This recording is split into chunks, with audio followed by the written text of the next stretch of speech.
Your DeFi interest rate changes every 12 seconds. How is it calculated, and can you use that to earn more? I'm Rachel from ChainSense. Let's break down the math behind DeFi rates. DeFi rates are algorithmic. One variable drives everything, the utilization rate. That's total borrowed divided by total supplied. Think of it as a measure of how busy the lending pool is. High demand for borrowing, rates go up, incentivizing more lenders to deposit. Low demand, rates drop, encouraging more borrowers.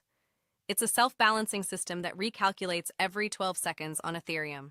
Both Aave and Compound use what's called a kink model. Picture a graph. Below 80% utilization, rates increase gradually, a gentle slope. But above 80%, rates spike dramatically, almost vertically. Let me show you with real Aave USDC numbers. At 50% utilization, the supply APY is about 2%. At 75%, it climbs to 3.5%. Past the 85% kink, it jumps to 6%. And at 95% utilization, it can exceed 20%. Why the steep curve? It's a safety mechanism. That spike ensures lenders can always withdraw their funds. If rates shoot to 20%, borrowers rush to repay, freeing up liquidity. Elegant design. No human intervention needed. Aave offers something unique. Stable borrowing rates. When you borrow, you can lock in a rate at that moment. Sounds great, but there's a catch. It's not truly fixed. Aave reserves the right to rebalance your stable rate if market conditions change dramatically. Think of it as mostly stable rather than guaranteed fixed. Variable rates are typically 1 to 2% lower than stable rates. The trade-off is clear. Use a variable for short-term borrowing where you want the lowest cost. Use stable for positions you plan to hold for months, where predictability matters more than saving a percentage. Compound VI 3 keeps it simple. Variable rates only, no stable option. Fewer choices, but also fewer things to get confused about. For beginners, that simplicity is actually an advantage. One important detail: supply rates are always variable on both platforms. There's no way to lock in a supply APY. Your earnings will fluctuate with market demand. That's why understanding utilization matters. It's the only way to anticipate where rates are heading. Now let's turn this knowledge into action.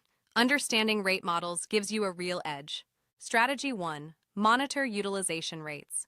When utilization spikes above 75%, supply rates jump significantly. Some experienced users actively move funds between Aave and Compound based on which pool has higher utilization. Tools like DeFi Llama show real-time utilization for every pool. Strategy 2. E-mode on Aave. This is powerful. When you supply and borrow correlated assets, like USDC and DAI, both stablecoins, Aave lets you borrow at 97% loan-to-value. The spread between supply and borrow rates is small, but the capital efficiency is massive. Advanced users use this for leveraged yield strategies. Strategy 3. Cross-chain rate arbitrage. The same asset can have different rates on different chains. USDC on Aave Polygon might pay 3.5%, while Aave Arbitrum pays 5%. Aave Portal makes moving between chains seamless.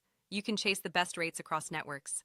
The key insight: rates aren't random. They're predictable if you understand utilization.